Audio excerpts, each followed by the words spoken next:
दोस्तों ये कोई नई बात नहीं है कि ह्यूमन सोसाइटी में तारीखी तौर पे खवातीन के साथ नाइंसाफी की गई है। उनके साथ इम्तियाजी सलूक नजर आता है। उनकी जेंडर यानी सिंध के बेस पे उनकी मार्जिनलाइज देखते हैं सोसाइटी के हर पहलू में। वो एजुकेशन हो, वो हेल्थ हो, वो डोमेस्टिक मामला हो या इवन वो सोशल डीलिंग्स क्यों ना हो, हर जगह पे खवातीन को सेकेंडरी स्टेटस दी जाती है। सेकेंडरी नोयत का इंसान समझा जाता है। उनसे आजादी छीनी जाती है। सोच की आजादी, ख्याल की आजादी, जज्बात की आजादी, राय की आजादी, और उसी राय और जज्बात को बयान करने की आजादी से महरूम रखा जाता है। औरतों की अपनी जो ह्यूमन एजेंसी है, इंसान होने की जो एजेंसी है, इंसान होने की जो ताकत है, उससे भी उसको महरूम किया जाता है। इसी जेंडर के बेस पे, सिन्फ के बेस पे होने वाली जो प्रोसिक्यूशन है, मार्जिनलाइजेशन है, उसकी एक मैनिफेस्टेशन लिटरेचर भी है, अदब भी है। यानी तारीखी तौर पर हिस्टोरिकली जो अदब प्रोड्यूस हुआ है, जो लिटरेचर प्रोड्यूस हुआ है, जो थॉट प्रोड्यूस हुआ है, उसके भी अंदर हम देखते हैं मिसोजिनी। उसके अंदर भी इसी तरह के ख्यालात और जज्बात मौजूद हैं जो खवातीन को डिस्क्रिमिनेट करते हैं, और इसी बेस पे करते हैं क्योंकि वो वुमन है। हिस्टोरिकली बहुत से ऐसे अदीबों ने जन्म लिया है, फिलोसोफर्स पैदा हुए, थिंकर्स ने जन्म लिया है, जिनके ख्यालात वैसे तो बड़े ही इंटरेस्टिंग है, बड़े ही इन्फ्लुएंशियल लगते हैं। वो ख्यालात जो समाज को तब्दील करना चाह रहे हो, समाज में रिफॉर्मेशन लाना चाह रहे हो, ट्रांसफॉर्मेशन की बात करते हैं, तब्दीली की बात करते हैं। समाज में जो पुराने और ट्रेडिशनल ख्यालात है, उनको निचोड़ के डस्टबिन में फेंकना स्टार्ट करते हैं। लेकिन वही फलसफी, वही थिंकर्स, वही इंटेलेक्चुअल्स, जब औरत की बात आती है तो वो मिसोजिनिस्ट बन जाते हैं। जब वुमन की राइट्स की बात आती है तो वो खामोश हो जाते हैं, उनके ख्यालात तब्दील हो जाते हैं। आप हैरान हो जाते हो कि इतने बड़े इंटेलेक्चुअल्स, इतने बड़े थिंकर्स, जो समाज को तब्दील करना चाह रहे हो, जो सोसाइटी में रिफॉर्मेशन लाना चाह रहे हो, जदीदियत लाना चाह रहे हो, लेकिन औरतों के मुतालिक उनके ख्यालात जो है वो इतने अफसोसनाक कैसे हो सकते हैं।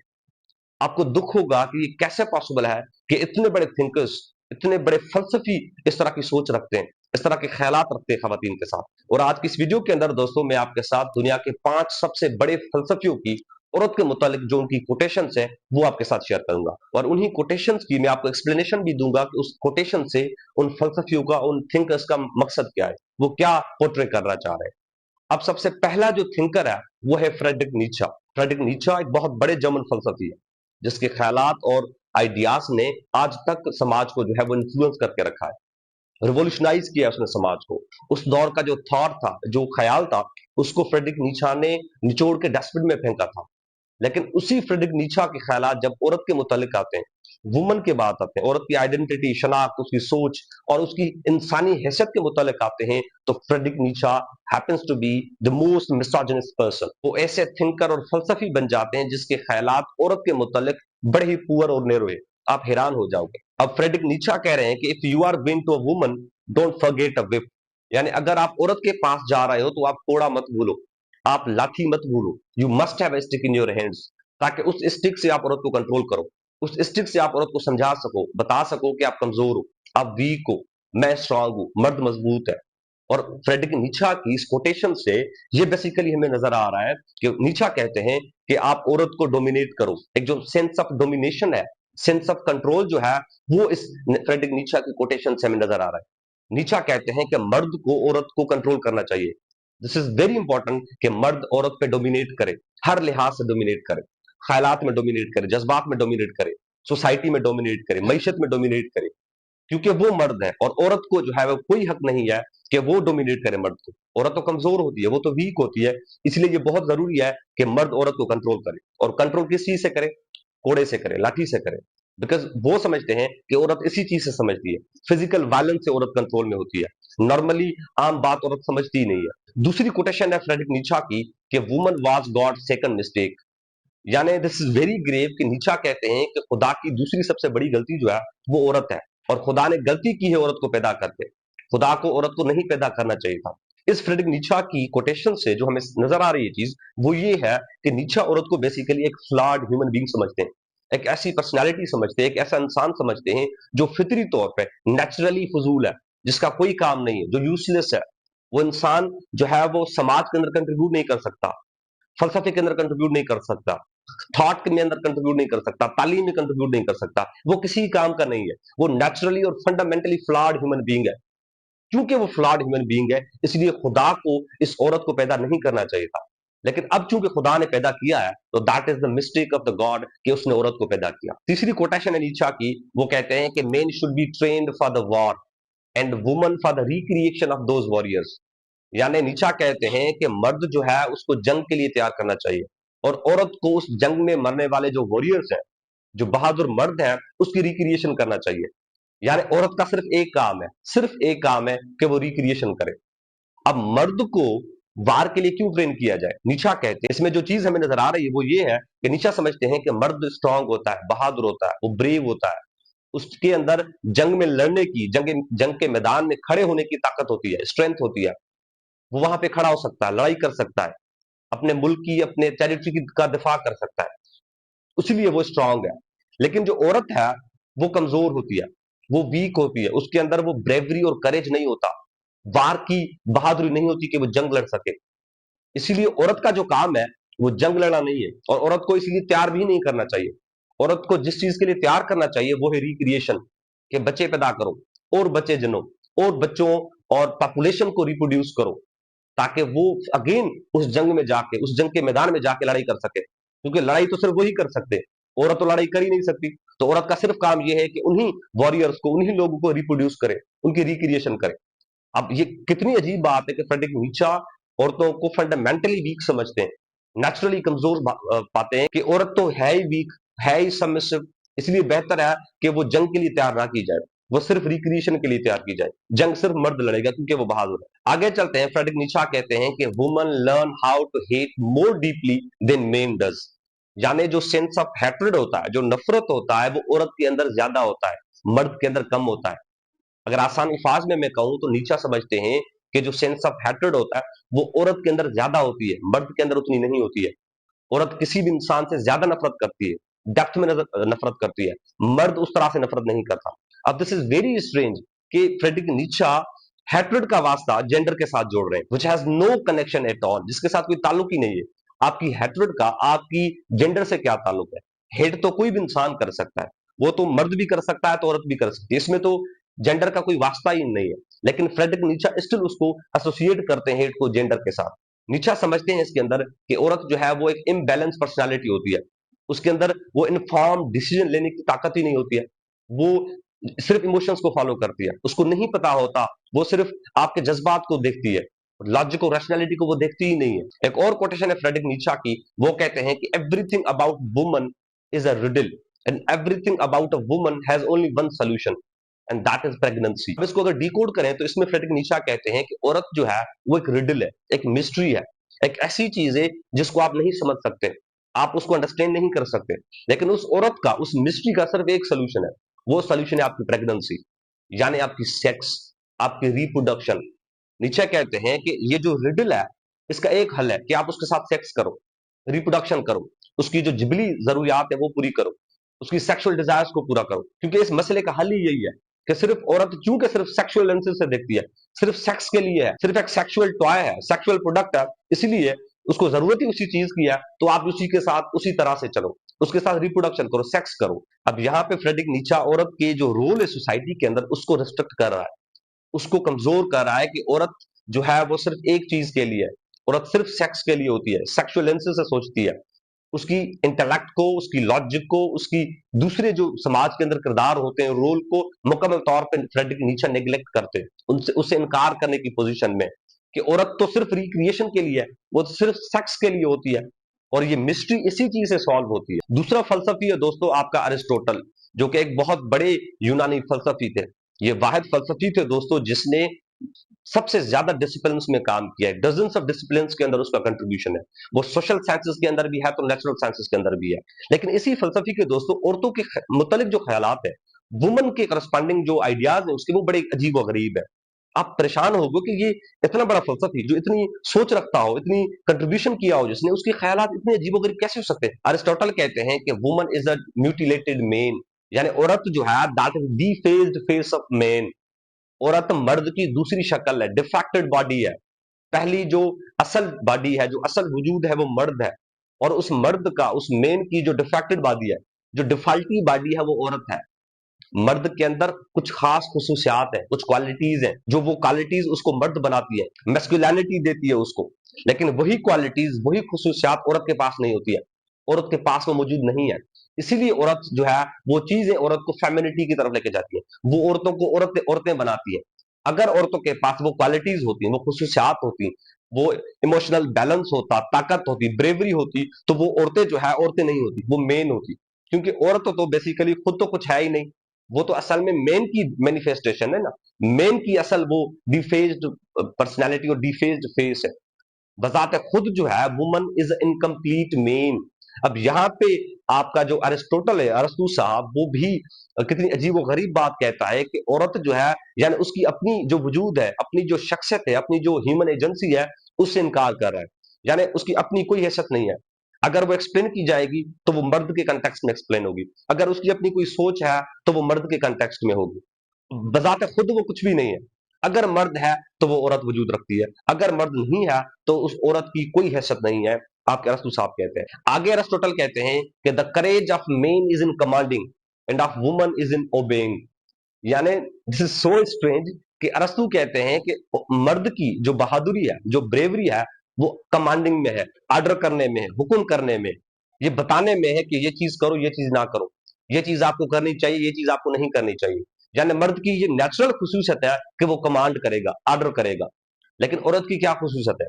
अरिस्टोटल कहते हैं कि औरत की खुसूसियत है टू जस्ट ओबे, सिर्फ ओबे करना, फॉलो करना, जो चीज बताई जाए उसको वैसे करना, जो चीज मर्द कहे कि आपने ये चीज करनी है उसको वैसे फॉलो करो, और कुछ भी नहीं करना आपने। आपने सवाल नहीं करना। रसूल समझते हैं कि औरत को सवाल नहीं करना चाहिए, तनकीद नहीं करना चाहिए, राय पेश नहीं करनी चाहिए, किसी भी तरह की अपने जज्बात को, अपने ओपिनियन को एक्सप्रेस नहीं करना चाहिए, क्योंकि उसका ये काम ही नहीं है, उसका इस चीज से वास्ता ही नहीं है। ये चीजें तो मर्द का काम है, तनकीद करना, सवाल उठाना, ऑर्डर करना, हुक्म करना।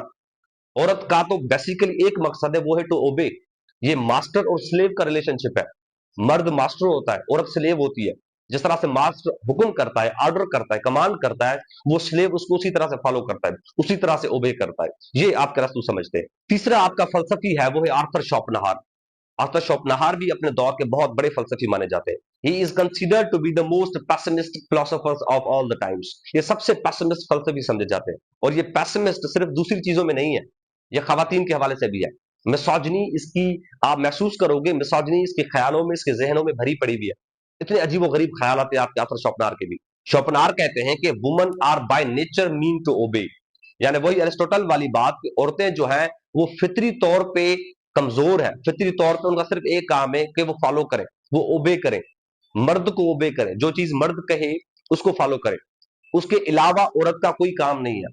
औरत को सवाल करने का हक नहीं है, औरत को क्वेश्चन करने का हक नहीं है, तनकीद करने की उसकी उसको उसके पास राइट ही नहीं है। वो सिर्फ एक चीज करेगी, तो ओबे, सिर्फ फॉलो करे मर्द के हुक्म को। और कोटेशन है शापनहार की, वो कहते हैं कि woman are weaker sex, not only physically but also intellectually and morally. यानी ये कितनी अजीब बात है, दिस इज सो ग्रेव कि शापनार समझते हैं कि औरतें जो है वो कमजोर है, कमजोर इंसान है। और वो सिर्फ फिजिकली नहीं है, वो इंटेलेक्चुअली भी है और इखलाकी तौर पे भी है। अब हाउ स्ट्रेंज कि आर्थर शॉपनहार आपकी मोरालिटी का, आपकी इंटेलेक्ट का वास्ता आपके जेंडर से एसोसिएट कर रहा है। Like how is it possible कि आपके जेंडर इंटेलेक्ट का वास्ता आपकी नेचर के साथ है, आपके रीजन के साथ है, आपकी इखलाकियात के साथ है, आपके राइट और रॉन्ग के साथ है। इसका तो कोई कनेक्शन ही नहीं है। लेकिन आर्थर शॉपनहार इसको एसोसिएट करते हैं। शॉपनहार समझते हैं, इससे हमें जो चीज समझ आती है, जो मिसोजिनी हमें देखने को मिलती है, कि वो कहते हैं कि औरतें तो है ही कमजोर, फिजिकली कमजोर है, जिस्मानी तौर पे कमजोर है।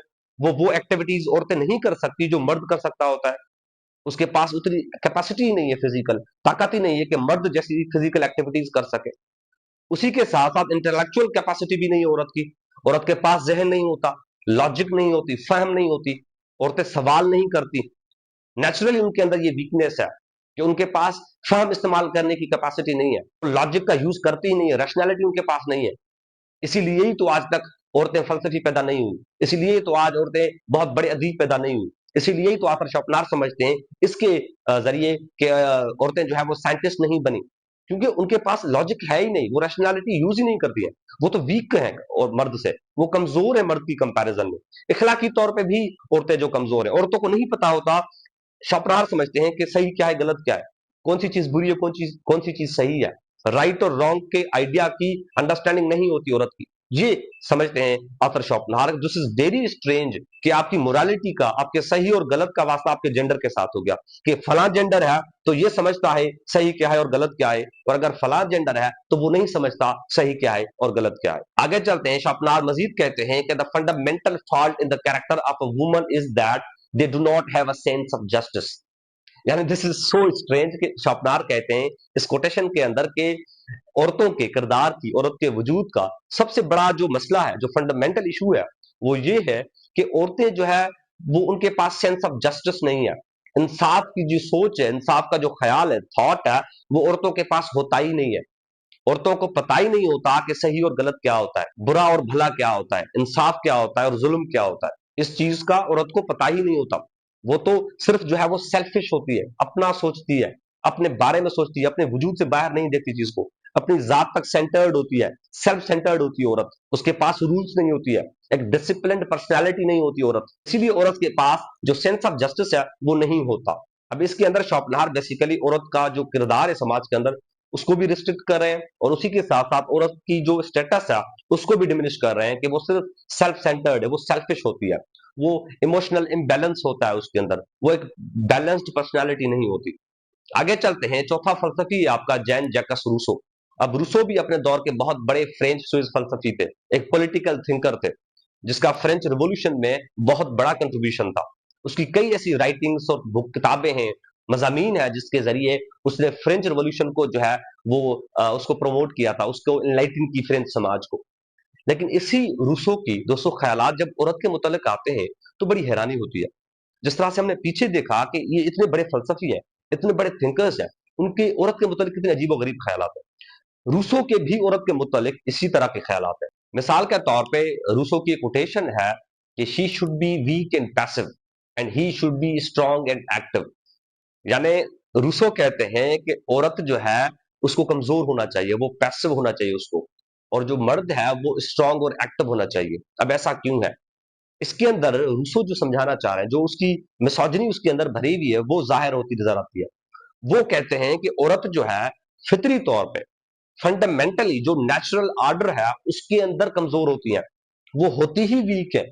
ये कुदरत का ऑर्डर है, कुदरत का जो सेटअप है फितरत का, उसके अंदर ही औरत कमजोर है। इसीलिए चूंकि वो फितरी तौर पे कमजोर है तो औरत को फील भी उसी तरह से करना चाहिए, औरत को कमजोर महसूस करना चाहिए खुद को, और समाज भी औरत को इसी तरह से डील करे।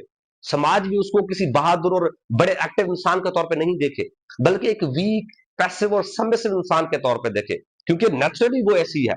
और मर्द चूंकि नेचुरली मजबूत है, फितरी तौर पे स्ट्रांग है, तो उसको जो है वो समाज परसीव भी उसी तरह से करे, सोसाइटी उसको मजबूती के तौर पर देखे, एक सिंबल ऑफ स्ट्रेंथ के तौर पर देखे, क्योंकि वो मजबूत होता है। और इसी में रूसो जो है वो औरतों का जो रोल है सोसाइटी के अंदर उसको कन्फाइन कर रहे हैं, उसको लिमिटाइज कर रहे हैं, और एक नेगेटिव परसेप्शन क्रिएट हो रही है कि औरतें जो है वो फितरी तौर पे वीक होती हैं।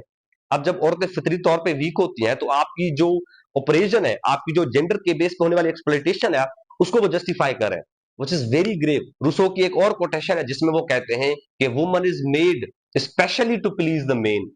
यानी रूसो समझते हैं कि औरत को पैदा ही इसलिए किया गया है ताकि वो मर्द को प्लीज कर सके, मर्द को खुश कर सके। वो मर्द की जो बेसिक जरूरियात है, जो जिनसी जरूरियात है, जो सेक्सुअल ग्रेटिफिकेशन है मर्द की, उसको वो दे सके, जज्बाती चीजों को वो उसको फुलफिल कर सके, उसके ख्वाबों को फुलफिल कर सके, उसकी ख्वाहिशात को जो है वो कंप्लीशन तक पहुंचाए। क्योंकि औरत का फितरी काम यही है, वो बना ही इसलिए गई है कि वो मेन को प्लीज करे, उसको खुश करे, उसकी ग्रेटिफिकेशन के लिए काम करे।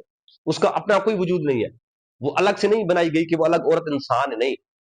औरत बनाई गई है ताकि मेड मेन की जो प्लेजर है उसको पूरा किया जाए, उसकी ग्रेटिफिकेशन उसको दी जाए। इसीलिए औरत को जो है बनाया गया है। अपनी उसकी कोई शख्सियत नहीं है, कोई एजेंसी मौजूद नहीं है। जो भी चीज होगी औरत को मर्द के रिलेशन में एक्सप्लेन किया जाएगा। डिजायर्स हो, एजुकेशन हो, आपकी सोच हो, आपके जज्बात हो, आपकी फिक्र हो, आपकी शनाख्त हो, ये सब चीजें आपको मर्द के रिलेशन में एक्सप्लेन करनी पड़ेगी। मर्द के बगैर औरत कुछ भी नहीं है, ये समझते हैं आपके रूसो साहब। आगे रूसो कहते हैं कि to please them, to be useful them and to be loved and honoured by them, these are the basic duties of woman at all the times. यानी रूसो समझते हैं कि मर्द को प्लीज करना, उसके लिए अवेलेबल होना, उसको प्यार करना, उसकी ऑनर में कंट्रीब्यूट करना, ये औरतों की फंडामेंटल ड्यूटीज हैं। ये बेसिक ड्यूटीज हैं जो औरत को हर वक्त सर अंजाम देनी चाहिए, कि आपने मर्द को प्लीज करना है, आपने खुश करना है मर्द को, उसको दुखी नहीं करना, आपने उसकी ग्रेटिफिकेशन पूरी करनी है, उसके जज्बाती जो जरूरियात है उसको फुलफिल करना है, उसकी ऑनर को आपने डैमेज नहीं करना।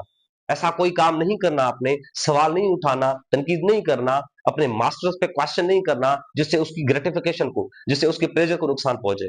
आपका, क्योंकि आपका सिर्फ काम है प्लीज करना, आप मर्द को प्लीज करो, हर पॉसिबल वे में आप प्लीज करो, क्योंकि you are born to do that. आप बनाए ही प्लीज करने के लिए गए हो, आप मेन को प्लीज करोगे। आगे चलते हैं, जो लास्ट हमारा फलसफी है वो है इमैनुअल कांट। अब इमैनुअल कांट भी अपने टाइम्स का बहुत बड़ा फलसफी माना जाता है, इसके आइडियाज आज भी उतने ही इन्फ्लुएंशियल, उतने ही सेमिनल है जितने उस दौर के अंदर थे। इमैनुअल कांट भी औरतों के मुतालिक बड़े अजीब गरीब ख्यालात रखते हैं, एक मिसोजिनिस्ट परसेप्शन उसके पास भी मौजूद है। इमैनुअल कांट कहते हैं, उसकी एक कोटेशन है कि woman will avoid deep thought, their philosophy is not to reason but to sense. यानी इसका मतलब ये हुआ कि इमैनुअल कांट समझते हैं कि औरतें जो है वो थॉट से अवॉइड करती हैं, वो सोचने से दूर भागती हैं। औरतें सोचा नहीं करती, वो गौर फिक्र नहीं करती, और उनका फलसफा, उनका थीम, उनका कोर रीजन नहीं है, जज्बात है। उनका थीम जो है वो लॉजिक नहीं है, रैशनैलिटी नहीं है। औरतें फहम इस्तेमाल नहीं करती, अकल इस्तेमाल नहीं करती, वो तो सोचती ही नहीं है, वो तो गौर फिक्र करती ही नहीं है। सोसाइटी में क्या हो रहा है, क्या नहीं हो रहा, समाज किस तरह से तब्दील होगा या भी नहीं होगा, समाज में कौन सी बुराई है, जस्टिस कहाँ है, इक्वालिटी कहाँ है, वैल्यूज किधर है, आपकी मोरालिटी किधर है, इंटेलेक्ट क्या है, इन चीजों से तो औरत का वास्ता ही नहीं है। वुमन का इन चीजों के साथ कनेक्शन ही नहीं है, वो तो इसका काम ही नहीं है। उसका काम है जज्बात, उसका काम है मर्द को प्लीज करना, उसका काम है हैट्रेड, उसका काम है इनजस्टिस, उसका काम है मैनिपुलेशन, इमोशनल ब्लैकमेलिंग। ये आपके इमैनुअल कांट समझते हैं कि औरत के पास लॉजिक नहीं होती, वो रीजन और फर्म इस्तेमाल नहीं करती, वो जज्बात इस्तेमाल करती है, वो अकल से काम नहीं लेती, वो जज्बात और दिल से काम लेती है। आगे इमैनुअल कांट कहते हैं कि nature has given woman so beautiful forms, soft features and a sweet voice, so that woman should not need to use reason। अब यहाँ पे एक नेचुरल डाइफर्केशन क्रिएट कर रहे हैं, एक नेचुरल डिफरेंसेस बना रहे हैं इमैनुअल कांट। कांट इसके अंदर समझते हैं कि कुदरत ने, नेचर ने औरत को बड़ा ही खूबसूरत बनाया है, बड़ा ही एक प्यारा सा आवाज दिया है उसको, उसके सॉफ्ट फीचर्स बनाए हैं, सॉफ्ट चीजें और प्यारा से आवाज दिया है ताकि औरतें लॉजिक इस्तेमाल ना करें। अब ये कितनी अजीब गरीब बात है कि आपके सॉफ्ट फीचर से, आपके प्यारे और अच्छे और एक मेलोडियस आवाज से आपकी लॉजिक का क्या वास्ता है, आपके रीजन का क्या वास्ता है, कोई कनेक्शन ही नहीं बनता। लेकिन वो एसोसिएट कर रहा है कि कुदरत ने उसको, औरत को ये चीजें दी है, उसको सॉफ्ट बनाया है, उसको अच्छे फीचर्स दिए हुए हैं, प्यारा वॉइस दिया हुआ है ताकि वो रीजन यूज ना करे। हालांकि रीजन का वास्ता तो इन चीजों से है ही नहीं। लेकिन कांट अपनी मिसोजिनी से बाज नहीं आते, अपनी मिसोजिनी और अपनी उसके अंदर जो औरतों के मुतालिक जो एक बैड एक्सपीरियंस है, जो बैड परसेप्शन है, उसको प्रोपेगेट कर रहे हैं, उसको जो है वो बयान करते हैं। कांट की इस कोटेशन से जो चीज हमें समझ आती है वो ये है कि कांट समझते हैं कि औरत का जो असल काम है, जो नेचुरल उसकी ड्यूटी है, जो फंडामेंटल उसका वर्क है, वो है टू सर्व, सर्विस देना, मर्द की सर्विस देना, मर्द की खिदमत करना। वही आगे वाली बातें कि औरत बना ही मर्द को प्लीज करने के लिए। तो औरत की नेचुरल ड्यूटी ये है कि वो मर्द को प्लीज करे, उसके मुतालिक जिए, उसका अपना समाज के अंदर कोई किरदार नहीं है, कोई रोल नहीं है। यहाँ पे इमैनुअल कांट उसको रेस्ट्रिक्ट कर रहे हैं कि सोसाइटी के अंदर औरत का रोल नहीं होता, रैशनैलिटी के अंदर उसका कोई रोल नहीं है, वो तो इन चीजों के लिए बनाई नहीं गई है, वो तो बनाई गई है मर्द को प्लीज करे। उसको सॉफ्ट वॉइस, अच्छे फीचर्स और अट्रैक्टिव चीजें दी इसलिए गई हैं क्योंकि वो मर्द को अट्रैक्ट कर सके, मर्द को प्लीज कर सके, ना कि वो समाज के अंदर पार्टिसिपेट कर सके।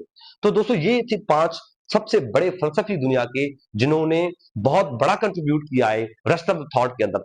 लेकिन औरत के मुतालिक उनके ख्यालात कितने अजीब है। वी हैव डिस्कस्ड कि किस तरह से वो औरत को कितना नीच तरह का एक इंफीरियर इंसान पाते हैं, एक कमजोर और सबमिसिव इंसान समझते हैं, एक ऐसा इंसान समझते हैं, इंसान समझते भी हैं या नहीं ये भी एक अलग डिबेट है, कि औरत जो है वो कमजोर होती है, वो सेकेंडरी नोयत का इंसान है, वो आम ह्यूमन कैटेगरी में नहीं आता।